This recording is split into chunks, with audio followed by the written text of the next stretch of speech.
Jesus, your name be glorified, for you are lifted high above all other gods on earth. Jesus, your name is lifted high, in you I have found my peace forever. Lift your voice. Jesus, your name be glorified, for you are lifted high above all other gods on earth. Oh, the life giver, everybody. Jesus, your name is lifted high, in you I have found my peace forever.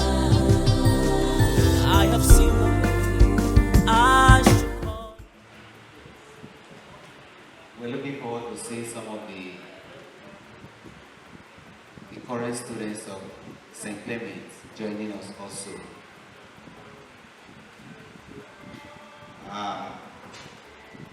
I think with this, we're good to go because time is not on our side. The person who is speaking has never introduced himself, which is very unprofessional, but forgive me. My name is Benedict Tanu, and by the grace of God, we are all part of the planning committee for this particular reunion. So at this juncture, I'm going to be handing over the mic to our keynote speaker, Msgr Prof Michael Sasa, to do the needful.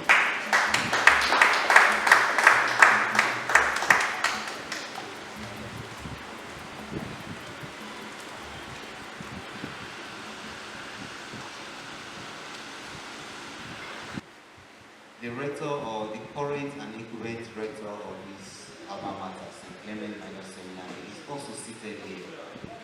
Father, please forgive me if my sight did not catch hold of you before now. It's no other person than Reverend Father Bernard. God bless you, Father, for what you're doing. Thank you so much. Please, Father, you're not an old boy. You should be on the high table. Welcome, Father.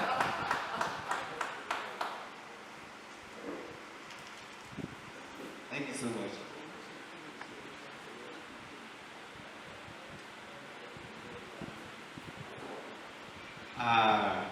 Let me also try and confirm this quickly. I don't know if the representative to the bishop or the representative of the bishop is around. Where it is? Okay, I think we are good to proceed for now. Holy Spirit. Our help is in the name of the Lord. God, our Heavenly Father, we bless your holy name and we thank you for the privilege you have granted us to be here this day.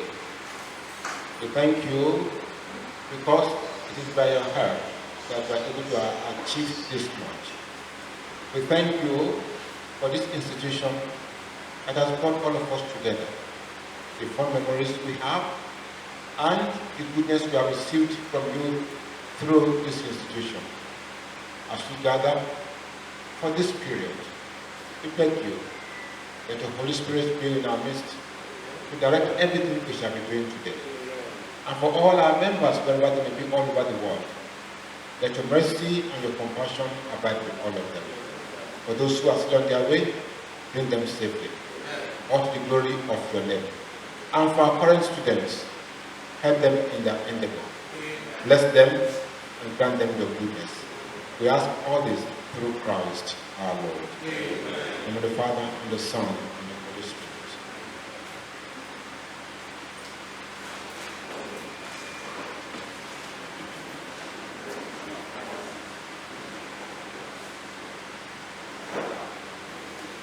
Before I commence my talk, I like to request the current rector, if possible, to do what I did in necessary therapy. And that is, yes, to get the photographs of all the records from the beginning right to the current time in his office, hung on the wall right now. That will, in a way, peg down the history of the sector from its inception to date. So it requires a lot of work, research work, trying to get a photograph of all of them. Makai and the rest of them. Makai is late now, God rest his soul. But I'm sure you can get a photograph from either house. Yes, so just hang them around your office, and then of course we date from so time to so time to so time to so time.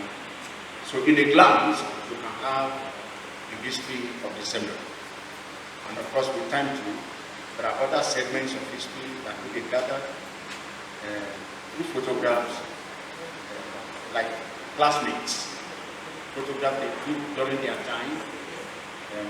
An album can be created and then pasted in such album that will again tell the history of the seminary. Otherwise, we lose it. We lose it. And there is no institution without root. Let us not forget our roots. Thank you very much for this, as I think that contemplating on doing it. St. Clement's Old Boys Association, an idea in the right direction.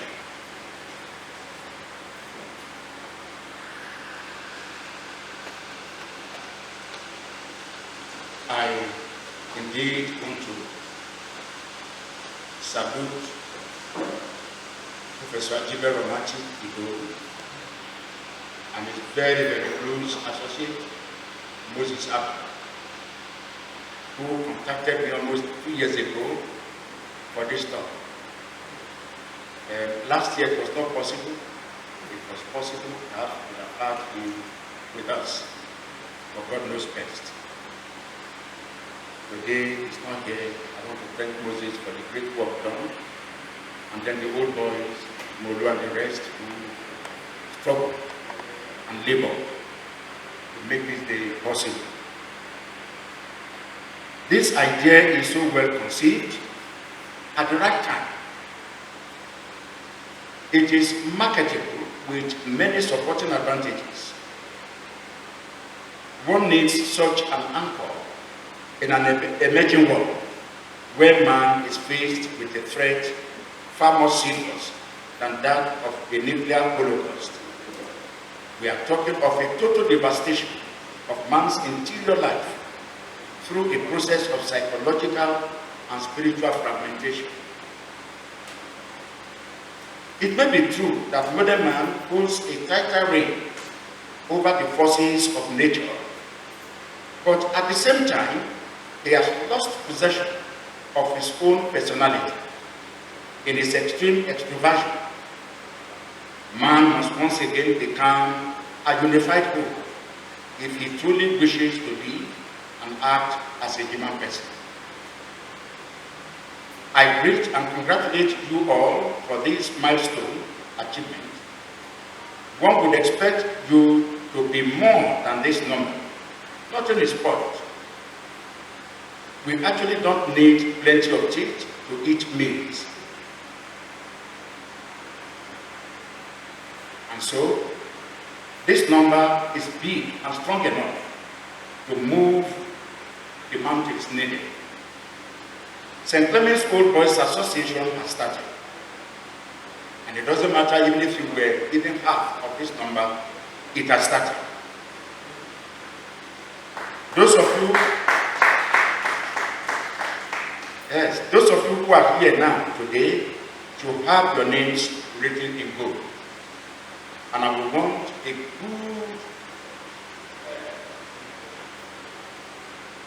good report of this event, fully put in the archives. The names should be well recorded. These are facts that make up history. That when the old boys started, these were those who were present. And then subsequently, other names can climb on top. But the root must be captured. The root must be captured.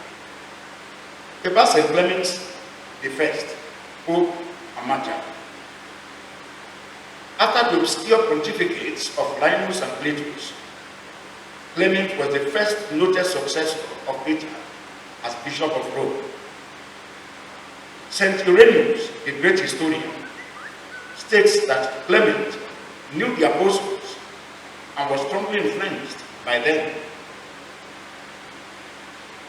The choice of the name Clement must have been well thought out, with this history to his name. Clement wrote a scripturally based letter to the Corinthians, dated around 95 AD, encouraging them to unity, which we are also clamoring for today. Unity among both brothers, charity, and then holiness. He is believed to have suffered martyrdom around 100 AD. The ancient, lovely Basilica of St. Clement in Rome is probably built on the site of Clement's home, and that monument is still there till today.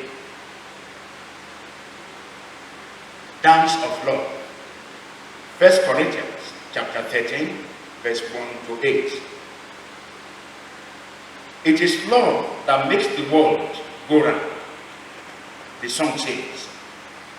Dante put it more poetically in his Divine Comedy, writing of the love that moves the sun and other stars.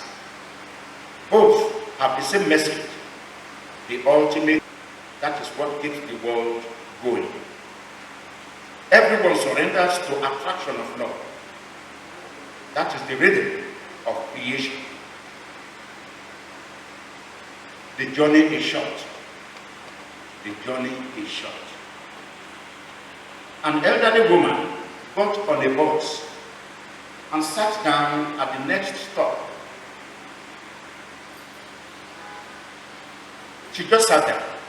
At the next stop, a strong, clumsy blonde lady climbed up and sat down beside the old woman, hitting her with her numerous bars. When she saw that the elderly woman remained silent, the young woman asked her why she had not complained when she hit her with her bars. The reply touches me, and that is why I'm citing it this morning among you. The elderly woman replied with a smile, and I quote her, "There is no need to be rude or discuss something so insignificant, as our journey together is so short. Because I'm going to get off at the next stop." End of that quote. This answer deserves to be written in bold letters. I quote her again, "There is no need to discuss something so insignificant, because our journey together is too short." Each of us must understand that our time in this world is so short. That darkening it with useless arguments, jealousy, not forgiving others, arrogance, discontentment, and many other bad attitudes are a ridiculous waste of time and energy. I'm going to employ this later in my talk, and you will see the connection and significance of this woman's statement.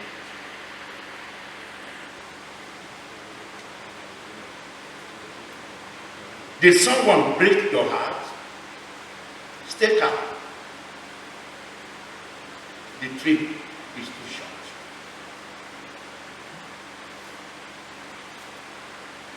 Did someone insult you without reason?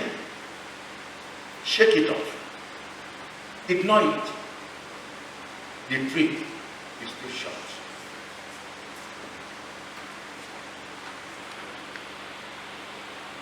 Did a neighbor or your classmate make a comment that you didn't like? Take a deep breath. Ignore it. Forgive. And forget it. The trip is too short. Whatever problem someone has brought us, remember that our journey is too short. No one knows the length of our trip in this world. None of us. Nobody knows when it will arrive at its stop. Our trip is too short.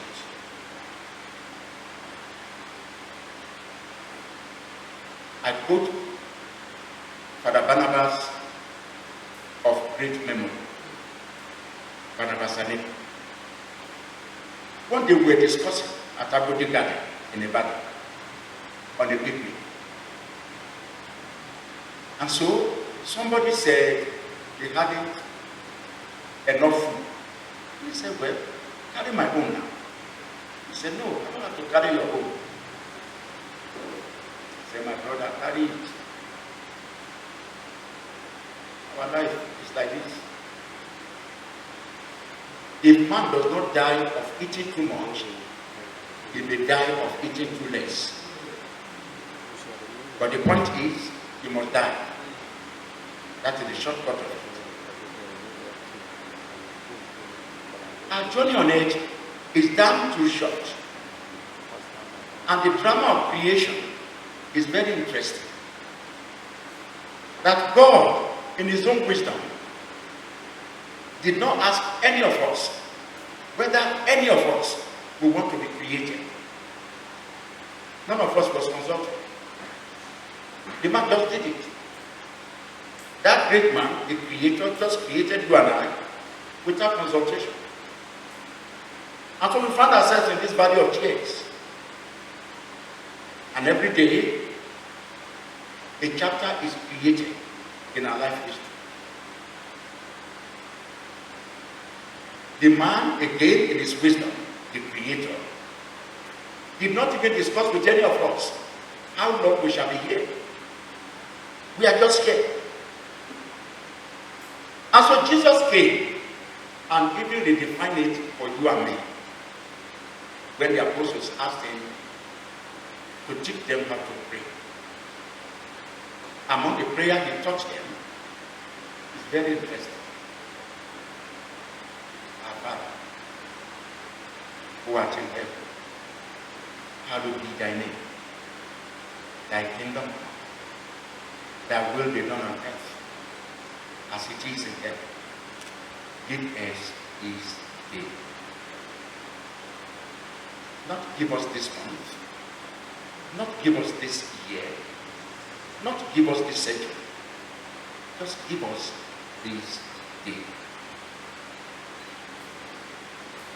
Going by the wisdom, the divine wisdom of this prayer, it might be wise to live each day as it comes, and each day has its own trouble.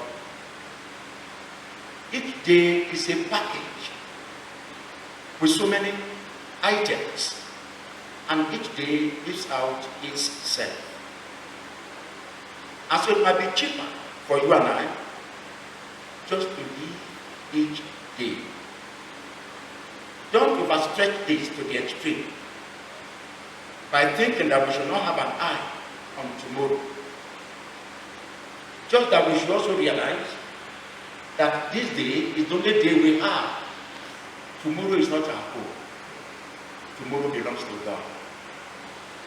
And He will grant it if He wishes. And if He does not wish, glory be to His name.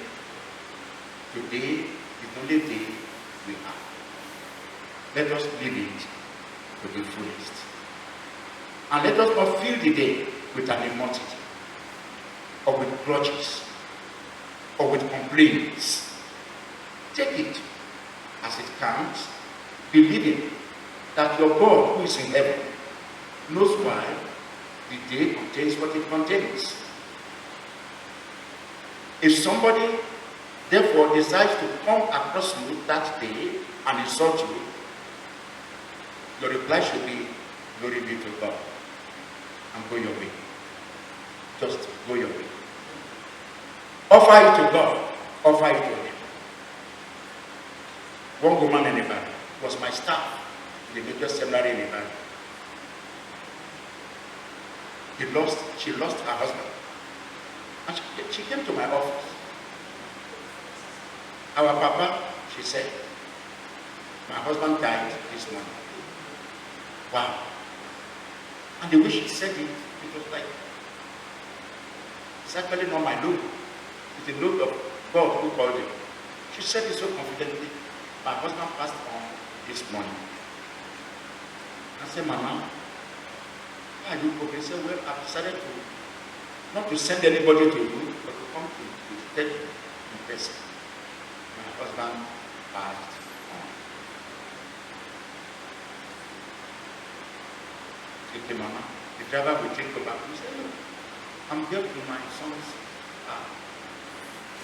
We are going back to the airport to make arrangements for the funeral. And then she added one more thing.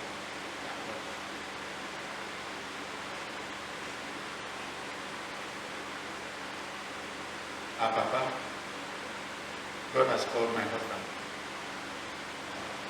I don't know where my call will come. Please, when my own does come, pray for me.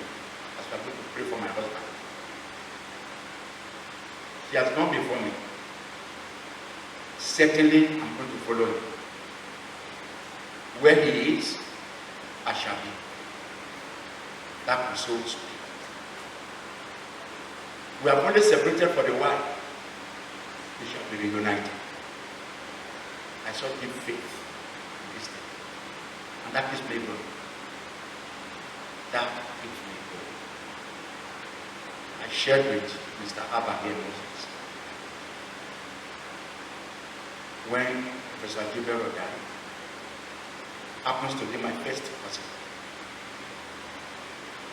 I told Moses, I said, my only problem is not that Professor Gilbert is dead. I've not even convinced myself that he is dead.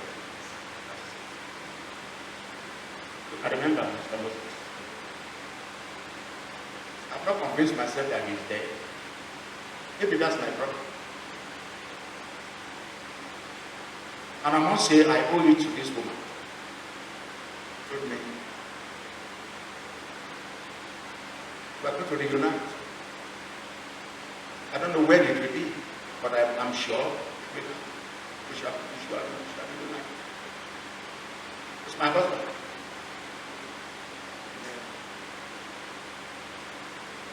We are united in faith. God brought us together. He's not going to separate us. I will unite with him. So, my brothers, the journey is short. The journey is short. No one knows the length of our trip, and nobody knows where it will arrive at its stop. Our trip together is short. Let us appreciate friends. Let us appreciate classmates. Let us appreciate colleagues. Let us appreciate family members. And you know the most interesting thing, my dear brothers, very interesting, and I find it very interesting. It is this, I'm seeing the young seminary. I wish they were here to appreciate what it means to be classmates. I wish they were here. I will find time one day.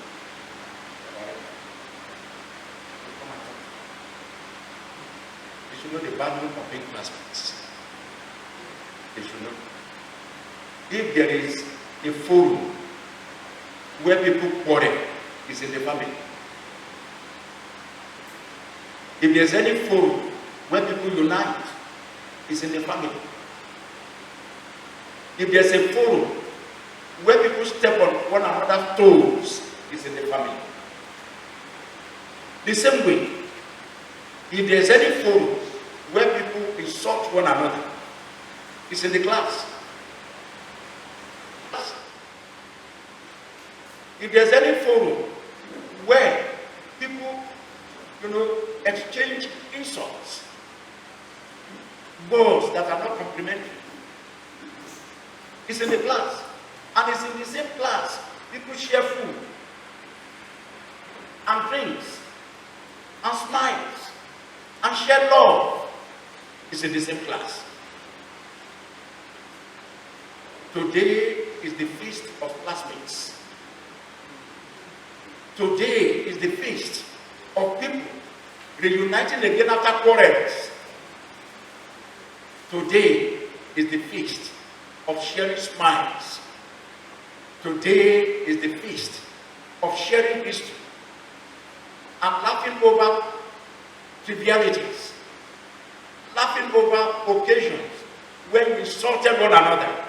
You recount and now smile. There was something I read some few years ago, just a statement coming from a philosopher, and he said, anything you do, ask what it will look like in 5 years' time. Anything you do, ask yourself what it will look like in 5 years' time. When you quarrel with your classmates, ask yourself how it will sound in 5 years' time. And I assure you, in 5 years' time, you will laugh over your stupidity. You will laugh over your foolishness. You imagine quarrel over a plate of garlic and think how that story will be in 5 years' time. You took my garlic without my permission. Think of it, how that story will sound in 5 years' time. You will laugh over it. You will laugh over it. So we are here for festivity. Few as we are here making our history. Few as we are here celebrating our stupidity. We are here, few as we are, to celebrate our joy together. Imagine your classmates who are no more. You will wish they were here today. That is the joy of this festivity. And then you will remember them. Occasions when you quarrel over trivialities. Occasions when you share the bottle of Coke together and almost quarrel over it. Just a bottle of Coke. And you look at yourself today, old boys. Is it a bottle of Coke you cannot afford? And you imagine years back you quarreled over that bottle of Coke. And you laugh at yourself. You just laugh at yourself. A bottle of Coke. We are not talking of a crate. Not a crate. Just one bottle. God bless our God.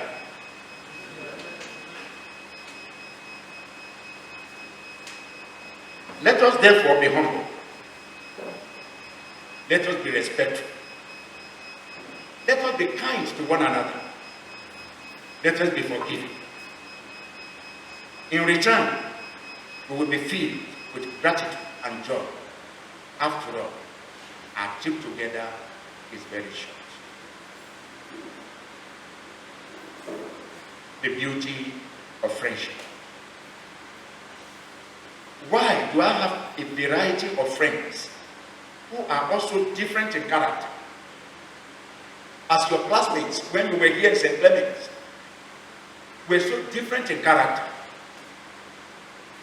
Your classmates were just pure celebration of variety. Variety show. That should be another name for your class. Variety show. How is it possible that I can get along with them all? How? I think that each one helps to bring out a different part of my me. In metaphysics, it is so well expressed.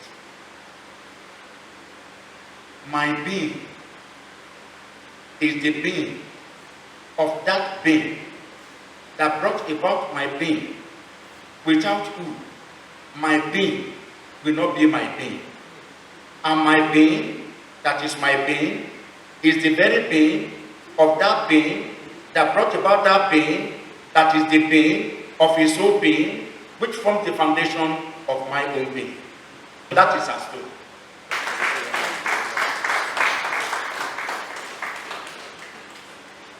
With one of my classmates or my friends, I am polite. With another classmate of mine, I joke and I have sense of humor. With another, I can be a bit naughty. With yet another, I'm a man of feast. With yet another, I see myself quarreling without end, and foolish quarrels for that matter. I can sit down and talk about serious matters with one, but be on the same wavelength with another. With another, I laugh a lot. I listen to one friend's problems. Then I listen to another one's advice for me. Yet with another, I have no ears to listen at all. Ever agitated, running from pillar to pole. These are my classmates. And God has no apology for bringing us together. All of us form a pot of soup. And any ingredient removed from that pot of soup, that soup will not be soup. My friends are like pieces of a jig-job puzzle. When completed, they form a treasure box. A treasure of friends. They are my friends. They are my classmates. No matter how bad anyone is, thank you. He was my classmate. No matter how successful he has become, thank you. He was my classmate. Whatever he may have achieved in life, is my classmate. Somebody saw his classmate at a garage begging for money, and he called him and said, "My classmate, I have to offer you. Let us go home. You don't belong here. You are my classmate's car." They drove home. They ate together. And he said, "Today is the last day you will beg. You are coming to work in my office." And he took him to his office. That very day, he gave him a letter of employment. He became an employee of his company. And on the long run, he became his closest confidant. And they worked together. You know, eventually, he made him his assistant manager. His classmate. His classmate. His classmate. Classmates, I welcome you to this forum. Today is the day of your feast. Don't miss it. Laugh over the days you quarreled. Laugh over the days you shared your hope together. Laugh over the days you shared even your failures. Laugh over the days you shared your success. Today is the day. Don't miss it. There are friends who support me through good days and bad. Real age doctors tell us that friends are good for our health. Dr. Oz calls them vitamin E.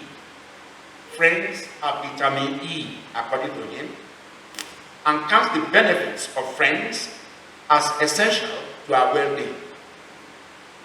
Research shows that people in strong social circles have less risk of depression and terminal strokes.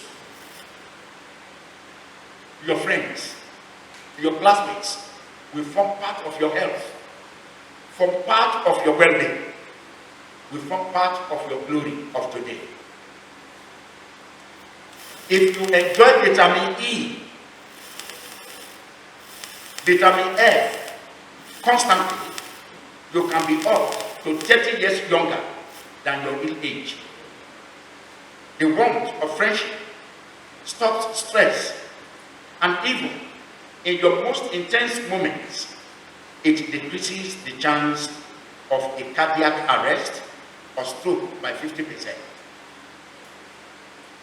Yet, among your friends, among your classmates, will be Judas, who will be, you cannot because of death refuse to sleep.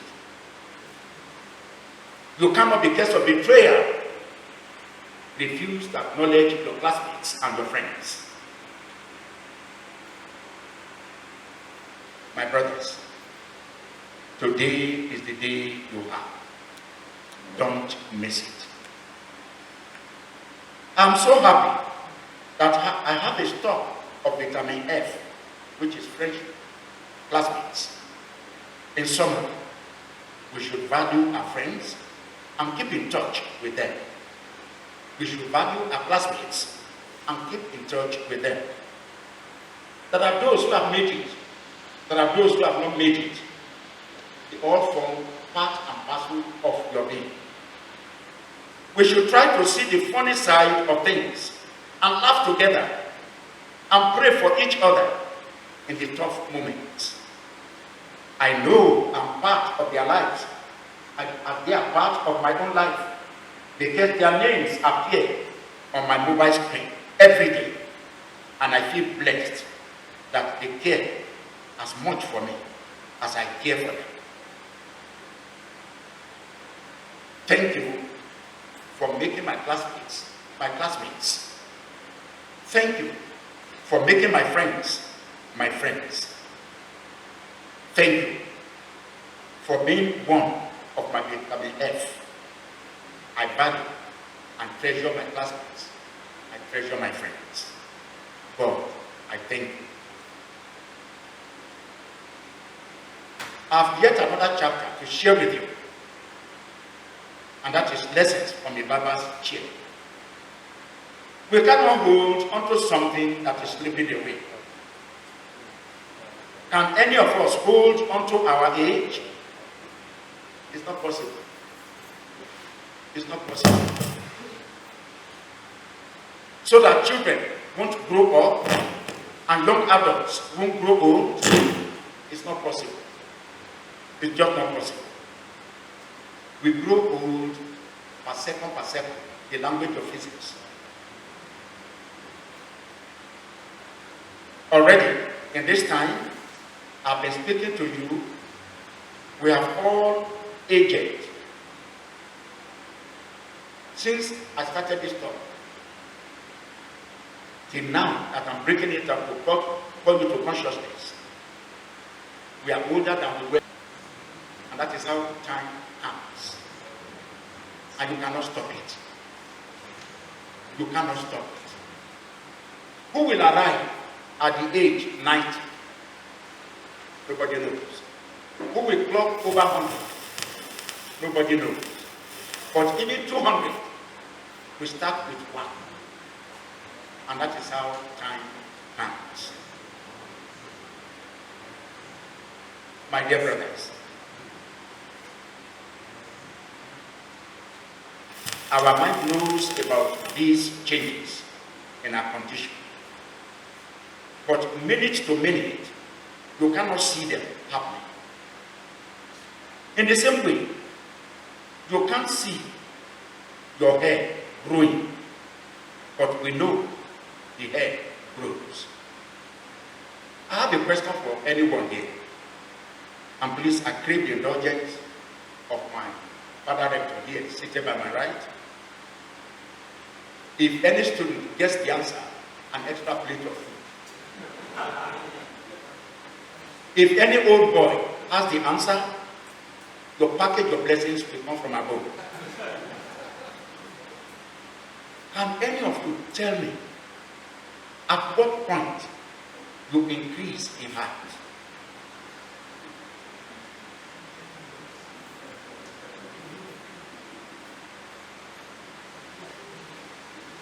Imagine when you were a toddler. At what point did you increase by 1 inch. Was it in the morning? In the afternoon? In the night? At what point do you increase the height? Anybody?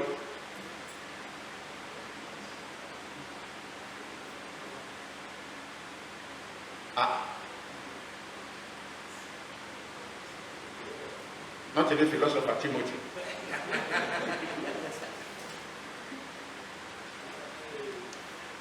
My brothers, how God does it, none of us can explain. None of us can explain. We just finished sharing of our time is short. We all know how we came. Nobody knows how he is going. I repeat, we all know how we came. We came through our mother's womb. We came out of that dungeon. We were born into this valley of tears. How are we going? We came from somewhere definitely. But how are we going back? Nobody knows. Nobody knows. Our old boy Jayoba just told me he lost his sister through an accident. And none of us died through accident. But some also sleep and don't forget to wake up. Why would they not remember to wake up? Again, that's the way they had to go back. There are some who are in the hospital. Even before arriving at the hospital, they have gone again to the headquarters. Some others are in the hospital for months and months before eventually they back. Some get to the hospital for months and months and come back home earlier. How does God compose these syllables? Only He and He alone can explain.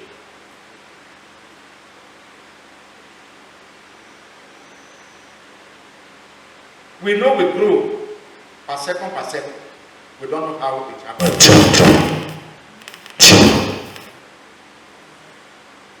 Are we safe? This is the reason why we search out barbers every day. Why? Because our hair grows. Without telling you, without seeking permission. Your hair grows. That's why we go to barber. And then we do something funny in barber shop. Very funny. The barber holds scissors and clippers. You don't even know whether in hiding under the table there is cutlass. But you submit your head to him. It's like telling the barber, do with me whatever you need. And that's what we do with the barber. Then we go there. You surrender your head. And the man stands behind you. Somebody who stands behind you can do anything. Once in a while he appears in your front, at least you know what he is doing. But when he goes behind, you don't know what he is doing. You have no eye behind. This is faith. Faith in practice. And you don't even realize you have faith. So when you see somebody who tells you he doesn't believe anymore, he's deceiving himself. You know that he exercises faith. Surrenders to the barber in faith. And so per second, he surrenders his life to God in faith. Once we agree to wake up, we have also agreed to face anything during the day. Once we agree to wake up. Those who don't agree to wake up are those who commit suicide. And these ones are the best of thieves in the world. Because they steal what does not belong to them. They steal their life. And no old boy, I believe, will ever commit suicide. There's no reason for it. If it is dark in the morning, there can be light in the afternoon. So there's no point depressing to a point of despair just because it is dark. Abba, after darkness is light. After night is day. After suffering is joy. People of faith will not behave that way. We gather this from the Baba's shop, that we can always have faith. Just as our hair is growing, but its growth cannot be seen, so too, at this very moment, we are all getting nearer to old age, even though we cannot see it happen. My dear current seminarians, you grow per second.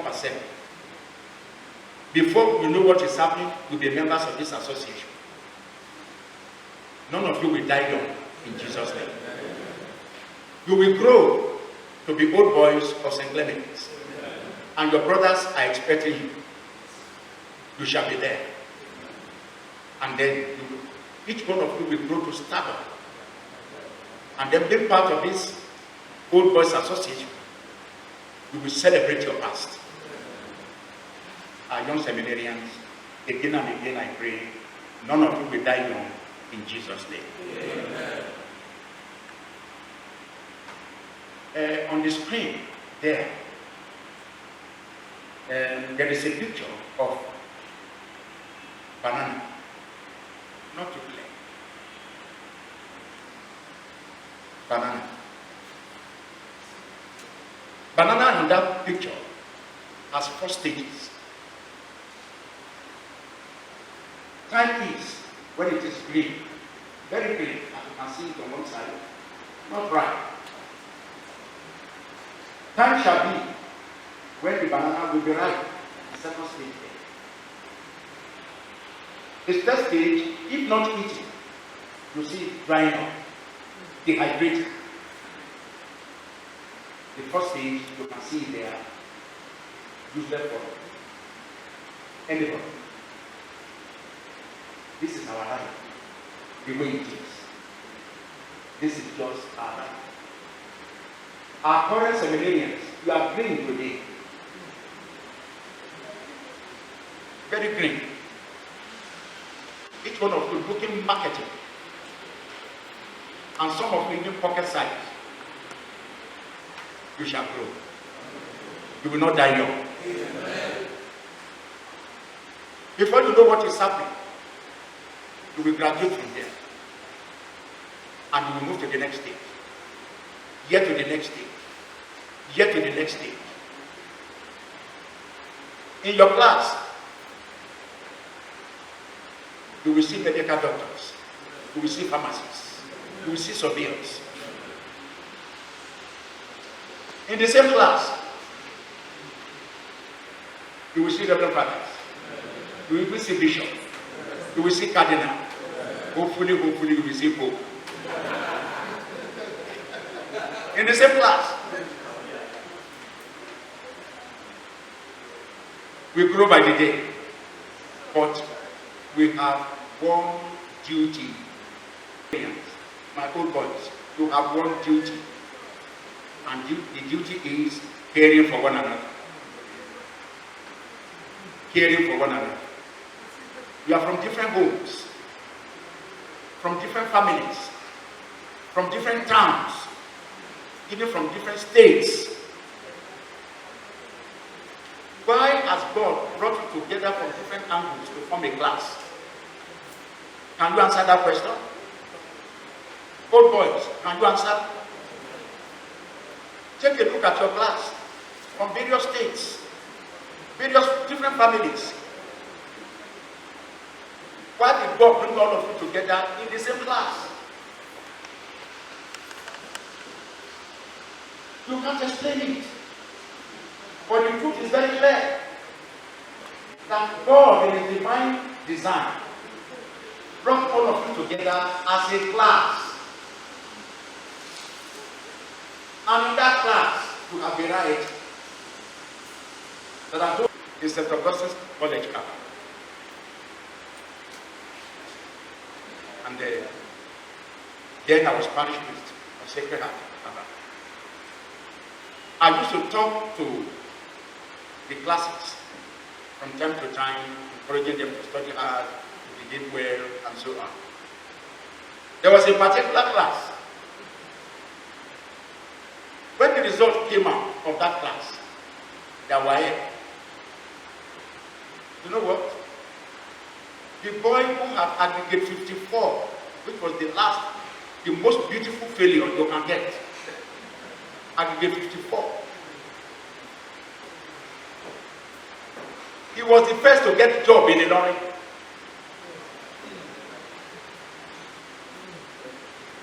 And you know what? There were 3 of his classmates. 2 had grade 1, the other one had grade 2.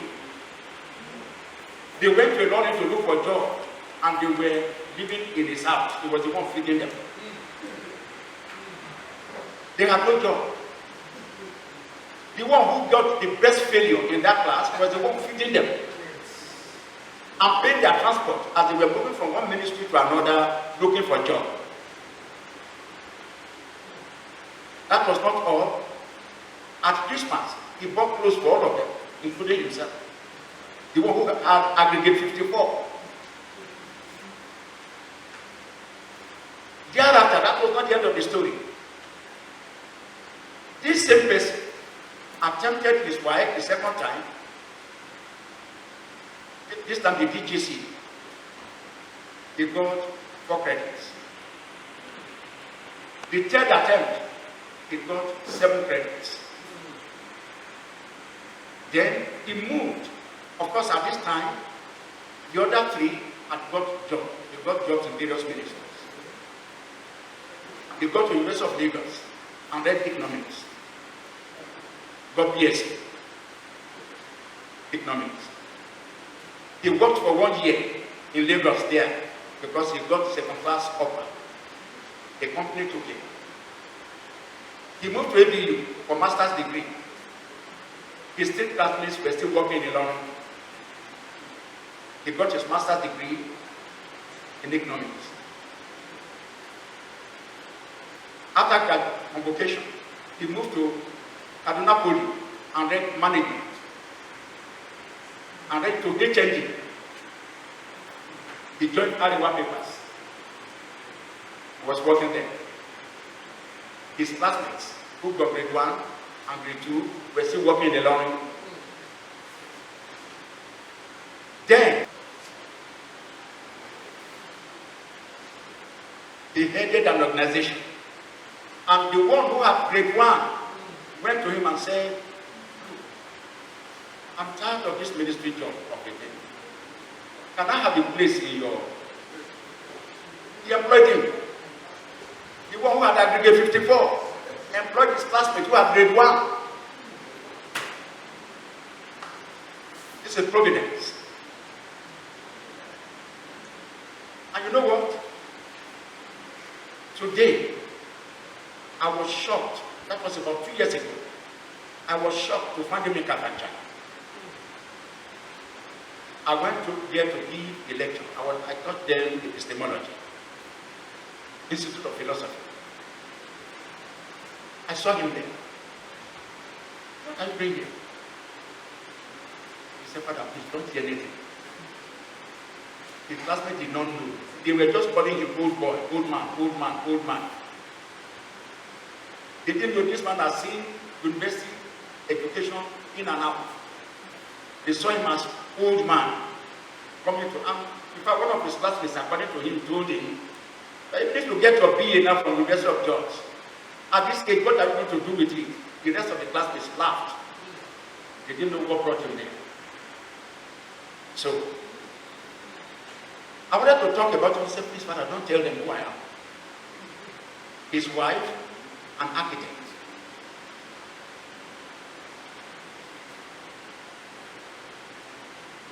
He said, Father, I've always desired to read philosophy. He has retired from civil service. He decided to go to Kafanchan, Institute of Philosophy, to read philosophy. Not to get job, not to get employment, not to get anything. The joy of just reading philosophy. That was what brought him there. And so one day, Father Abba, their dean of studies, and we said, oh, so person said you know him very well. I said, yes, I know him very well. He said he asked him why he came to the institute. And he said, no, Father, it's just to read, just to read. He said, just to read. I brought him there. You know, he was paying the school fees for 3 of the students there, of his classmates. He was paying their school fees. A fellow student paid school fees for fellow students, 3 of them. He said, who is he? I said, Father, they have said that you not reveal his identity. Let's just keep it like that. He has graduated. And you know, at his graduation, his 5 children came there. 1 a medical doctor, 2 medical doctors, 1 a nurse, the other one a red engineer, yet another one. And they all came there and said, Daddy, Daddy. And they all introduced themselves as his children. Wow, their eyes open. And they now got to know that this man had been manager of a company. What am I telling you by this story? Never look down on any of your classmates. My young seminarians, are you hearing me? Are you hearing me? Never look down on any of your classmates. If they are more brilliant than anyone, help it. So come on. It's not the time to brag. It's not the time to show pride. It is time to share. Share your intelligence with your fellow classmates. If they are not as brilliant as yourself, don't become proud just because you know chemistry or physics. Just because you know mathematics or whatever. Any of your classmates that doesn't know as much as you do, assist them. But tomorrow, they will tell the story. So assist.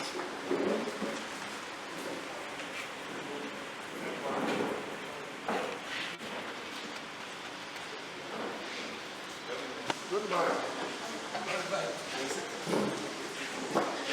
You are ready? So continue your work. Continue, sit down, please.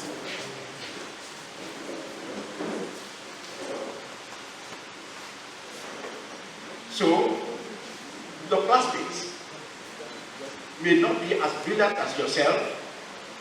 Never look down on any. Because tomorrow may be different. Tomorrow may be different. The case study I've just shared with you. You can see this fellow who had aggregate 54 and ended up having more degrees than his fellow classmates who had diploma. In other words, tomorrow may not be today.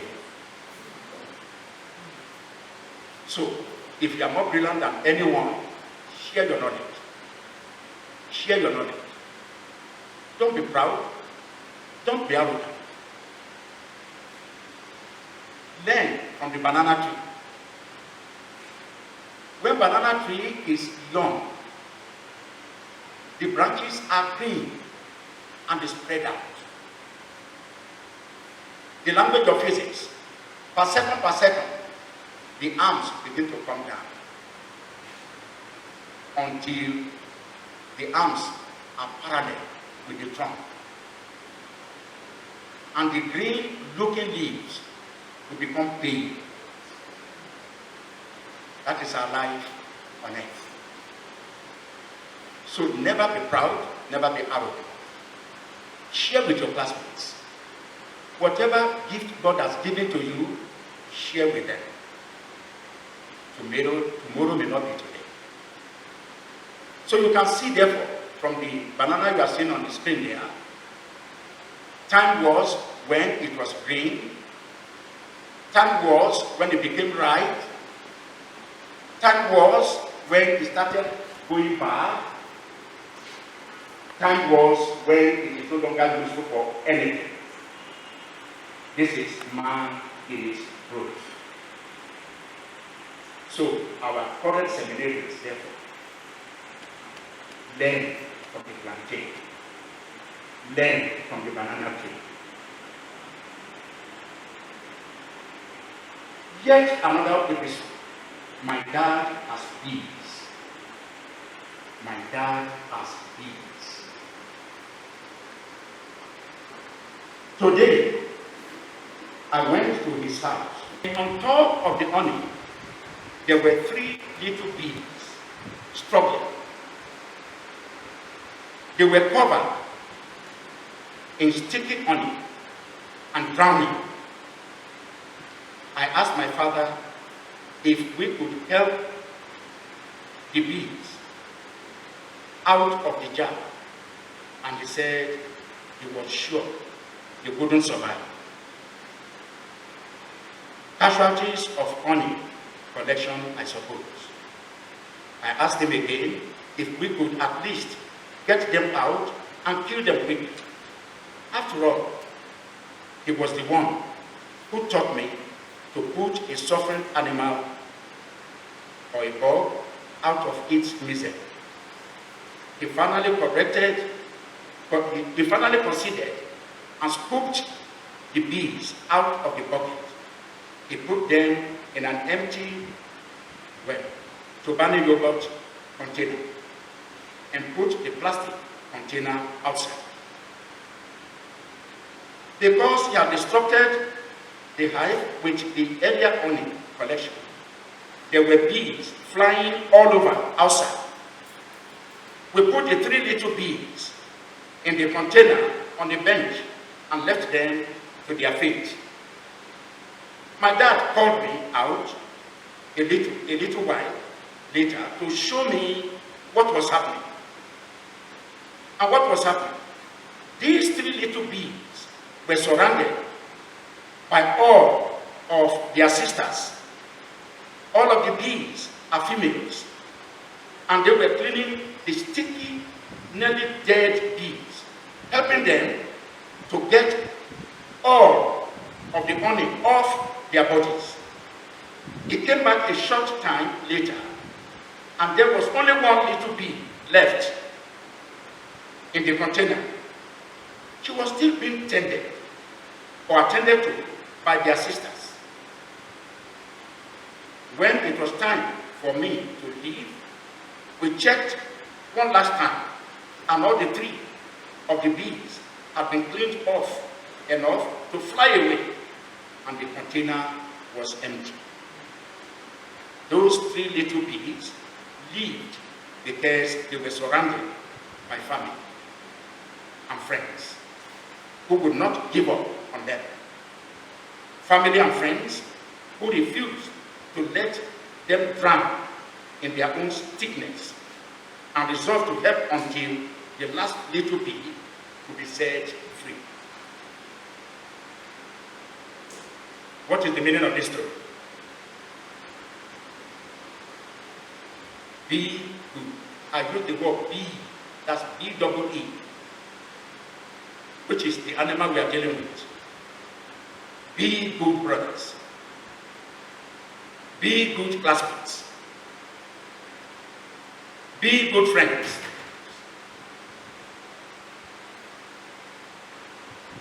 Be good teammates. We will all learn to be good if we realize what life means. Meaning then, we should be good to one another. We should try and be good classmates. Be good friends. Be good seminarians. Be good old boys. Let us be good to one another and care for one another as the bees cared for one another. This is what Old Boys Association is called to do. Be good to one another.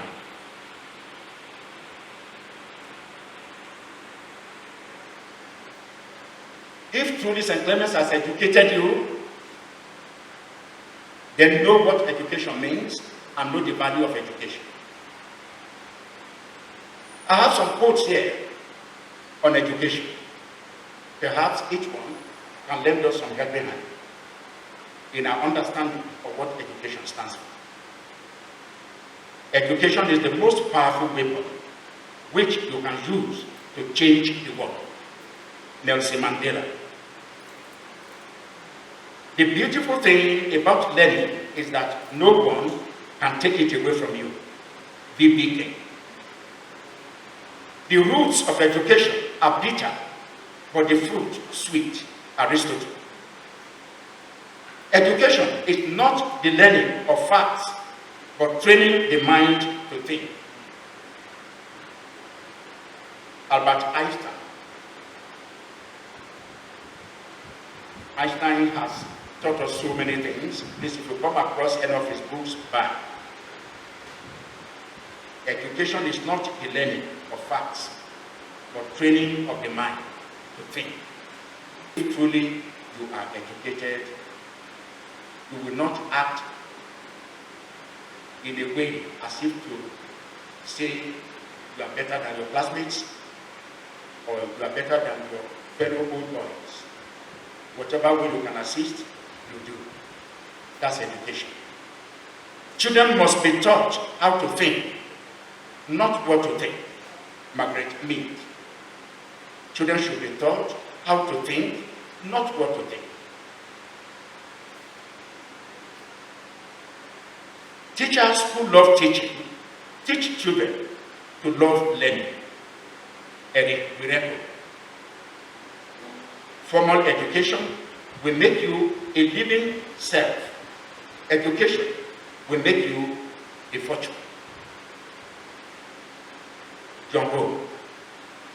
Teachers open the door, but you must enter by yourself. Zen program. You learn something every day if you pay attention. When you know better, you do better. Maya Angelou. Develop a passion for learning. If you do, you will never cease to grow.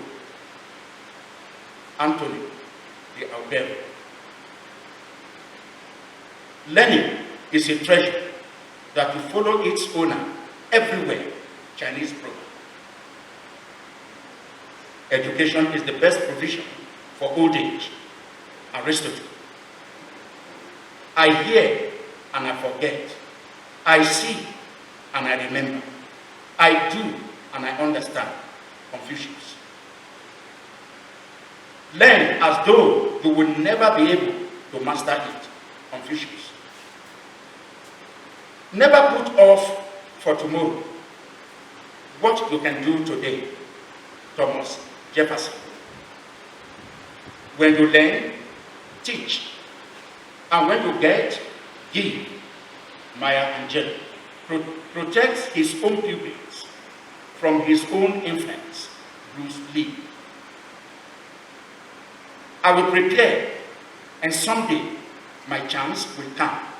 Abraham Lincoln. The whole of science is nothing more than a refinement of everyday thinking. Eric Wireko. I am indebted to my father for living, but to my teacher for living well. Alexander the Great. If you don't know, the thing to do is not to get sacked, but to learn and run. Well done is better than well said. Benjamin Franklin. An investment in knowledge pays the best interest. Benjamin Franklin. I really had a lot of dreams when I was a kid, and I think a great deal of that grew out of the fact that I had a chance to read a lot. Bill Gates, who you know very well. Technology is just a tool in terms of getting the kids working. together and motivating them. The teacher is the most important. Bill Gates. Books. I don't know if I ever told you this, but books are the greatest gift one can ever give another. Bono. There is no friend as loyal as a book. Ernest Hemingway. 99% of failure come from people who make excuses. George Washington. An investment in knowledge pays the best interest. Benjamin Franklin.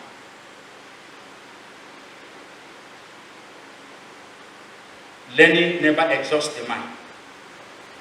Leonardo da Vinci. My alma mater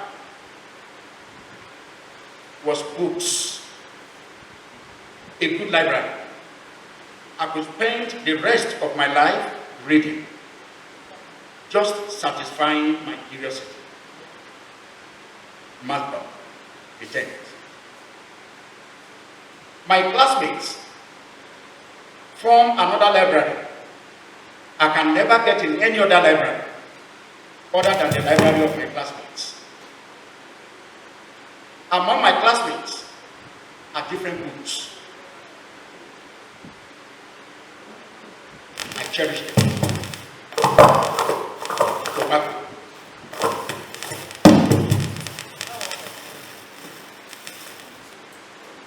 Plus character. That is the goal of the true education, Martin Luther King. Nothing will work unless you do. Maya Angelou. Be the change that you wish to see in the world. Muhammad Gandhi. Show me a family of leaders, and I will show you the people who move the world. Napoleon Bonaparte. By the time you get my handout, you will get more of these quotations. I will stop just at this. Nobody is an ordinary person in life. Back again to that same thing. Nobody is an ordinary person in life. Hollandia yogurt is expensive, but it does not quench thirst like ordinary water. That thing called ordinary does not mean it is not valuable. Water might be ordinary, but without it, there is no life. Value ordinary people. They can save your life. Don't be too proud to respond when your gate man greets you. Don't be too proud to adjust when that junior staff calls your attention to issues. Don't be too proud to listen to the advice of your follower, because some of them are even better leaders than you are. You are only privileged. Don't be too proud to listen to your subordinates as a leader, because you don't know it all. Remember, it was a house girl that told Naaman how to cure his leprosy. If you treat the ordinary people in your life like garbage, you may die with your ailments. Low-class people are not necessarily low-life people. No. Nobody is an ordinary person. God, the Maker, has made everybody valuable. Let us continue to behave to everybody according to the value God has put in them. I wanted to tell a story, but I cannot tell it now, because the central figure of that story is here sitting. I will keep quiet. I will keep quiet. But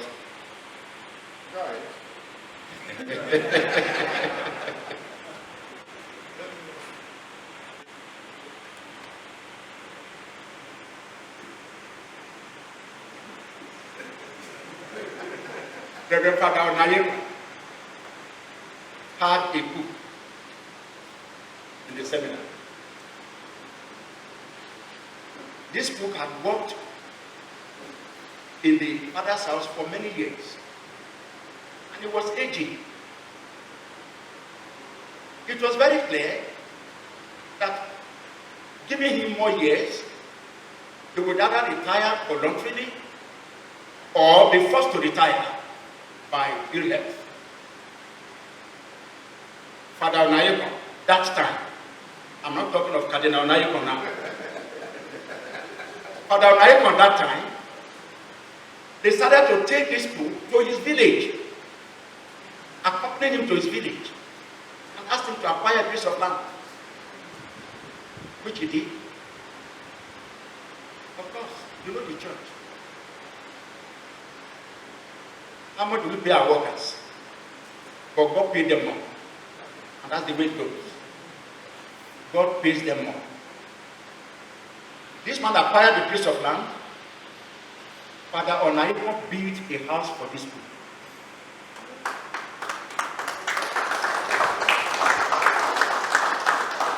So that on leaving the school, the seminary, they will have a place to return to. The children till tomorrow are ever grateful. Till tomorrow. Not only that, he equipped him with a lot of other things many of us didn't even know until we started hearing stories. Don't look down on anybody.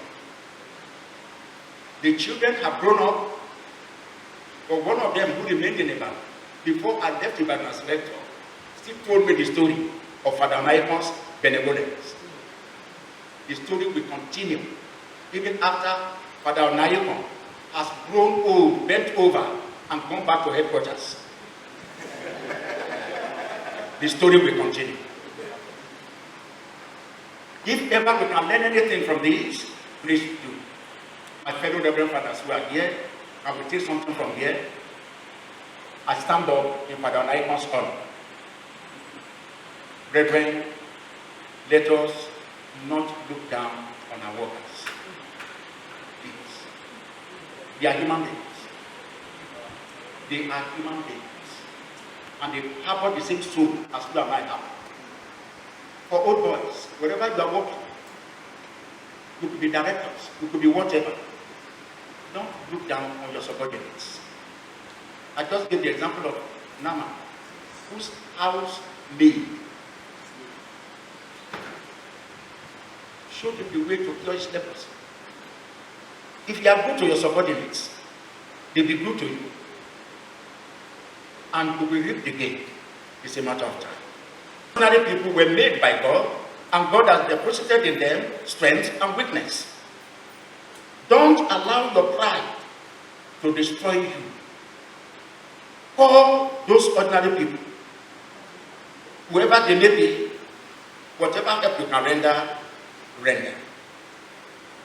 Wisdom is profitable to direct, and when we do, things go better, and we do them even better.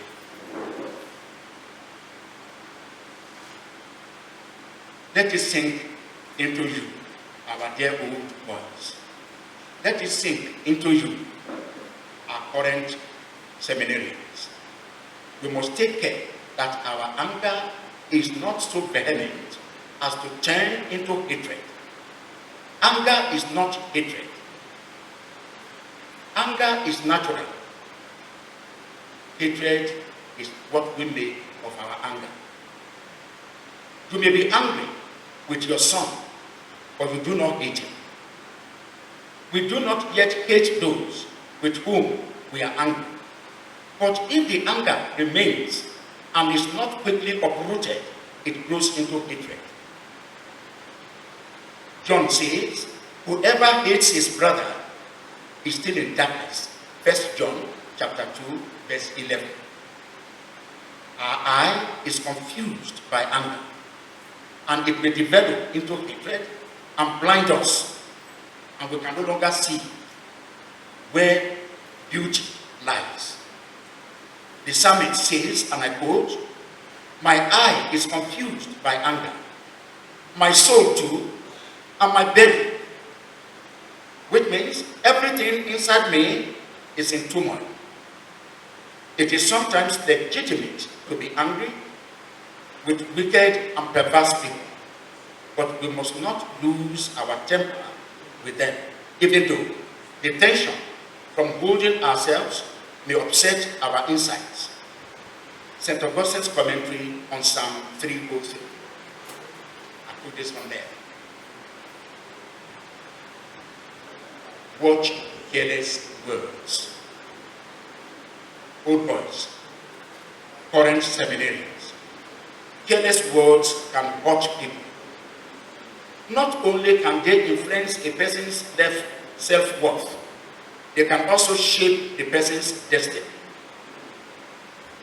If we are uncertain, let us consider these two stories. The first story. One day, in a small country church in the east, an altar boy accidentally dropped a communion wine. The bottle broke. The officiating priest slapped him. Leave here, get out, and don't ever come back here again. He left the church. He did not only leave the church that day, he left the church completely. He later in life became General Joseph Broz Tito, the brutal communist dictator who ruled the people of Yugoslavia for years. His bitterness arose from there. About the same time, in the big city cathedral in the west, another altar boy dropped a communion wine bottle.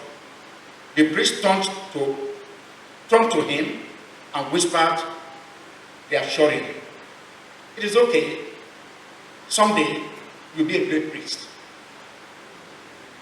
That boy became a Bishop Wotenshin, who we read of so well about today, whose sermon has touched so many hearts.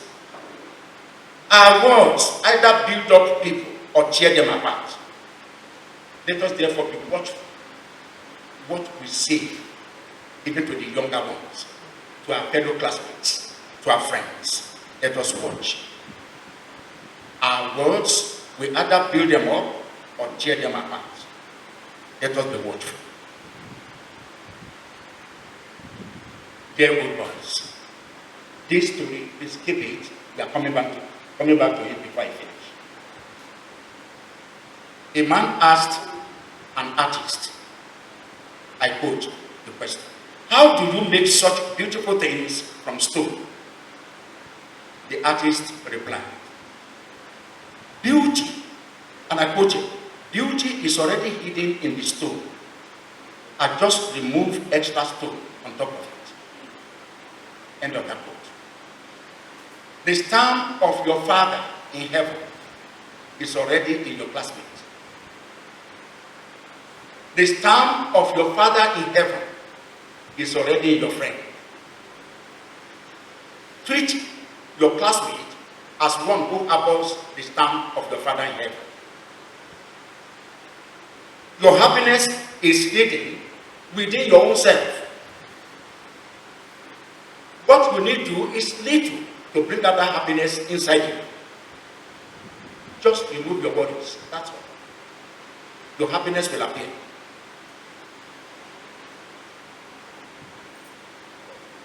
Has there been rough times between you and your classmates? Today is a day of cure. Time heals. Tell your story, laughing over it. You remember what I told you earlier on? Whatever you do today, just ask yourself, in 5 years' time, how will it sound to me?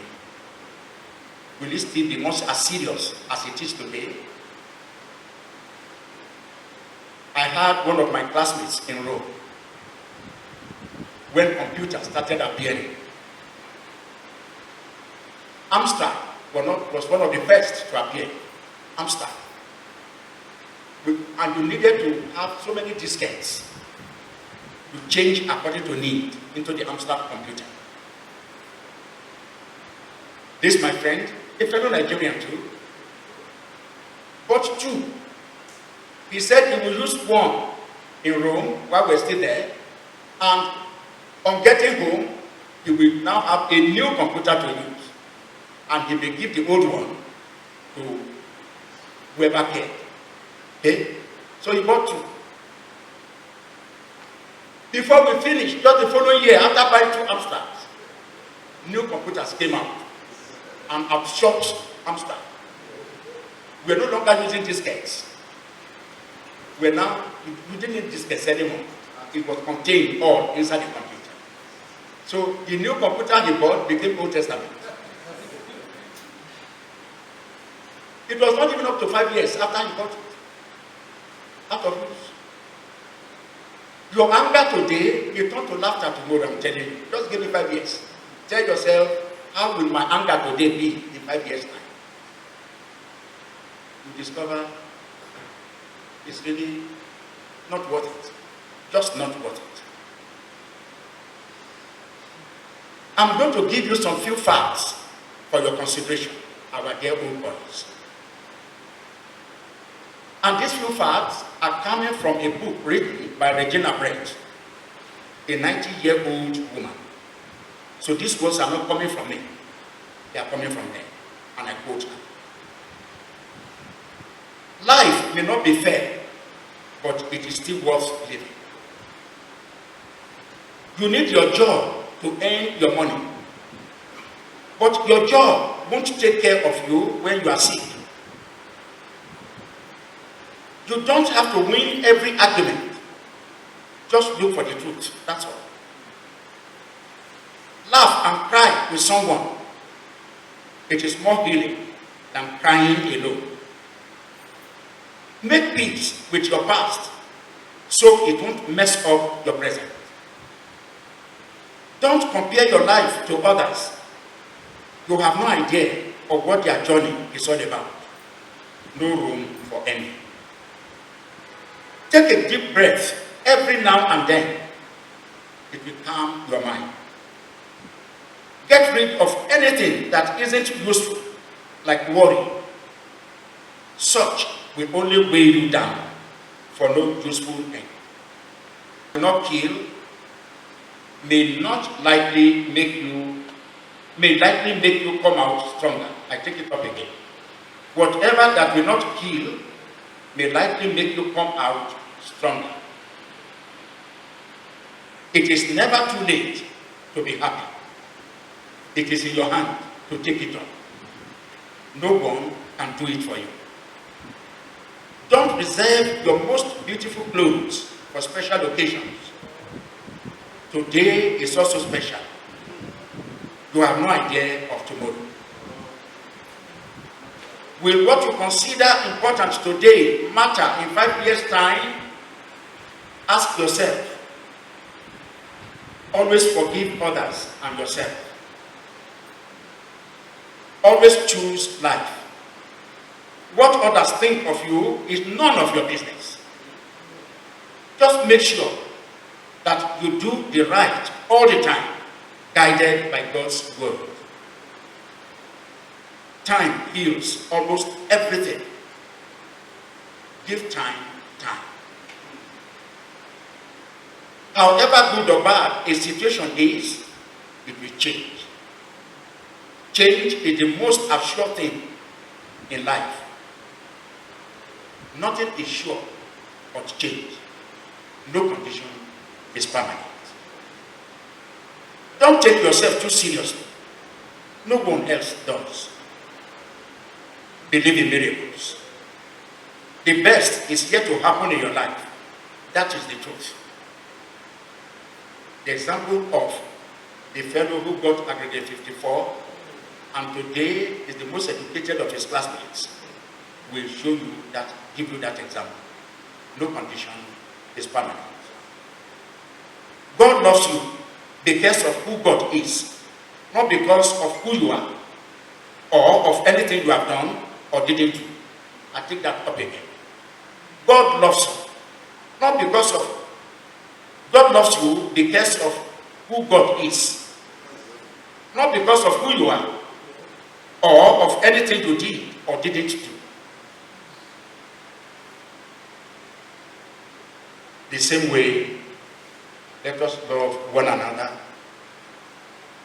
not according to what the other has done to us, but according to how good we are. This is Teresa. I took this from St. Teresa of Calcutta. God bless you all. Thank you very much.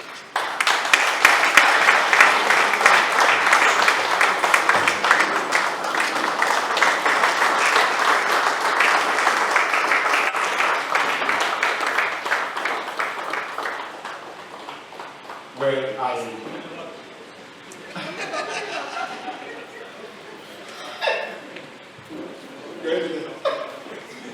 you embarrassed me by your standing up. Well, I want to, perhaps I should end it really by thanking you, Your Eminence. In the paper that will be circulated around, this written is there. Your presence today is a booster to the Old Boys Association. And you being rector here before, please, may we sit down, please.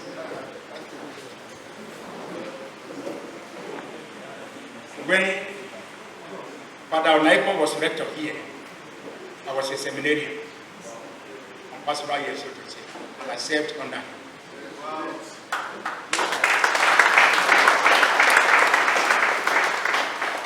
Then he was taken over from Father Makai.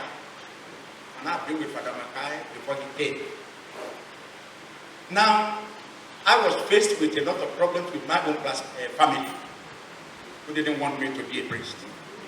I took it down to local jail, and Bishop Makosi was so kind. Your Eminence, allow me to report this. I wish you were not here. The story would have been better too. His words encouraged me. Because going by my family, I would have been off the seminar. It was not just words, but he treated me as a brother. And you know, that really encouraged me, and I was living with a catechist there of the cathedral. I was working here, but living with him. That was my little way of showing my gratitude. Was I going to give him money? What money would I give him that he didn't have? And in any case, the rat in the church was as poor as myself as I am at the church rat. So in terms of money, I have nothing to give. Nothing. The only thing I can show was the one. And I made it a duty. Anytime I saw dust on the car, I would go and wash it. Your Eminence, I remain very grateful.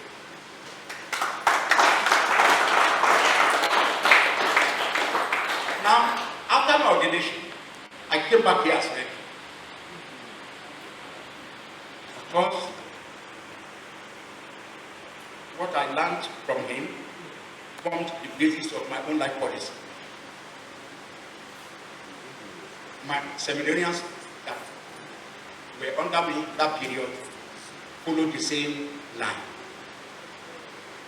And when he became rector in Bodija, his method was classical. Ask anyone. That policy also rubbed on me and rubbed on my soul. When I became rector in the same major seminar, the same policy he passed on to me, I passed on to the others.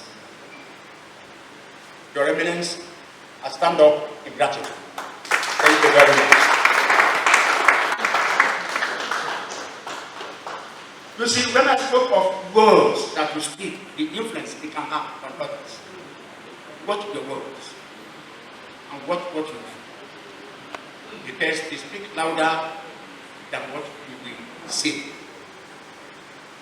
But thank you very much for your presence once again. I will end my talk with this last injection. Thank you very much.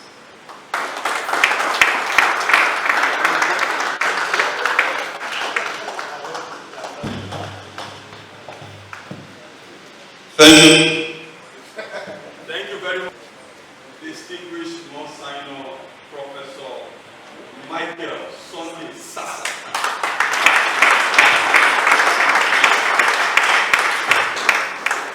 I am not surprised with the presentation of the professor. Yes. He's a senior colleague in the office. And when he told me he was only going to speak for 30 minutes, I just laughed. He said, Timothy, I have mass to catch up with. I said, Father, no, why not remain for the mass so that I can go and speak for you when I get here? He said, why are you worried about me? I said, no problem. But I know that you will not spend more than 30 minutes. Professor Michael Sasa, you are indeed an existentialist philosopher. Sometimes I am confused as to whether to place him as a theologian or a philosopher. But I know that every good theology is predicated on a sound philosophy. So he's a good theologian because he's a sound philosopher. So I must say this to you, congratulations for that wonderful presentation. You see, the first slap I got from a clergy was from Msgr Sasa. That was in 1997. When we had was it like a PTA meeting of our parents and the rector there, Father Akiemi, and Father Sasa was invited to come and settle the dispute between SS3 students and the rector. And I was a gang leader. And that slap changed my destiny. Because I saw stars that day. And today I am working under Msgr Sasa in the Department of Philosophy.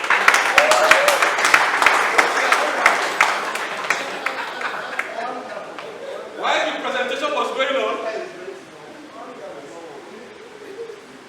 a great man entered. And of course, I am not worthy to introduce such a personality. But since it has become what it is, the first time I met this man, even though I have known him right from when I was in the minor seminary, I watched him on TV.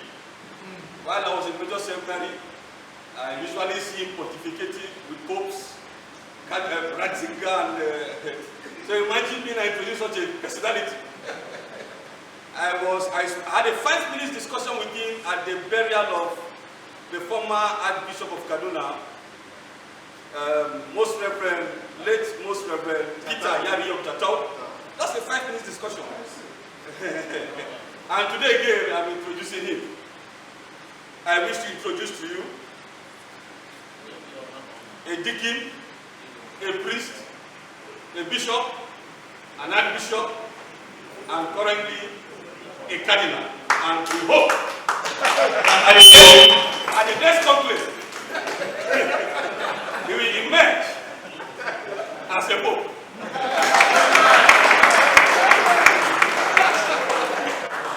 His Eminence Cardinal John Onaiko.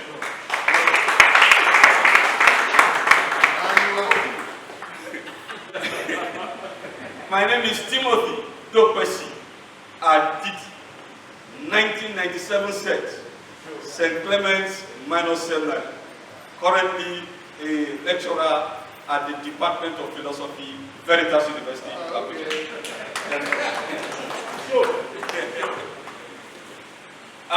The representative of the Bishop of Lokoja Diocese came in while the presentation was going on. He is no other person than Reverend Father Suli Daniel, Financial Administrator, Lokoja Diocese. Please stand up for the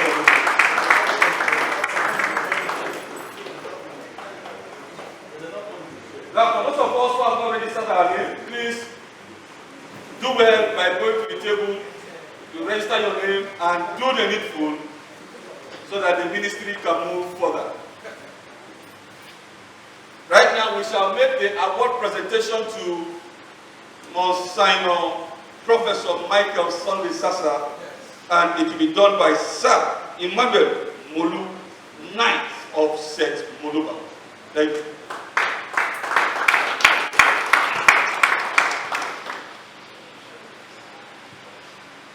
His Eminence, Msgr Sasa, dear fathers, sisters. In fact, this morning we had a lot of quotations from our great professor. And I'm sure by the time you have the paper, anytime you are called for any discussion anywhere, you will have enough quotations, enough quotes, enough quotations to quote in those areas. Msgr Sasa has been supportive of the school, and in fact, even us, when we were in the town here near the cathedral, when we were junior seminarian, and he was even a senior seminarian, even at Ibadan, we would leave for Kiare for Bodija. Just because of them, he was there, Barnabas, Akiyemi, and others. But their virtue being there, we will have opportunity to go to their refectory to eat the beans. Because all junior seminarians and Kiare long to eat Bodija's beans. So today, you are here with us, Monsignor. Thank you for all you've done for the seminary and all the seminarians, either their reverend fathers or their lay people. So on behalf of the old boys, we give you this token.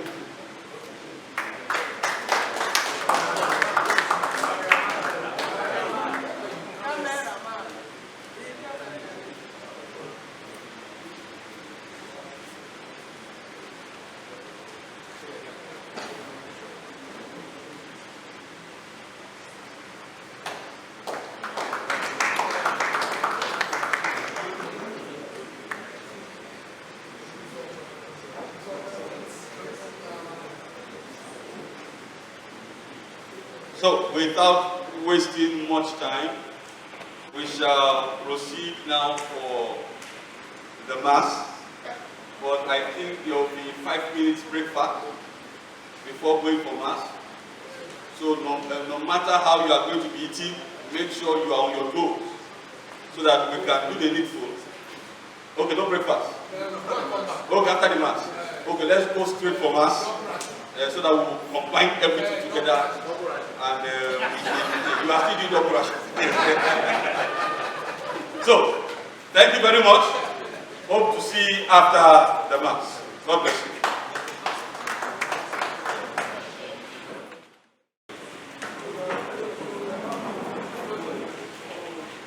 I think we can take a group photograph before. Now, we can take a group photograph now before. Jesus, your name is lifted. In you I have found my peace forever.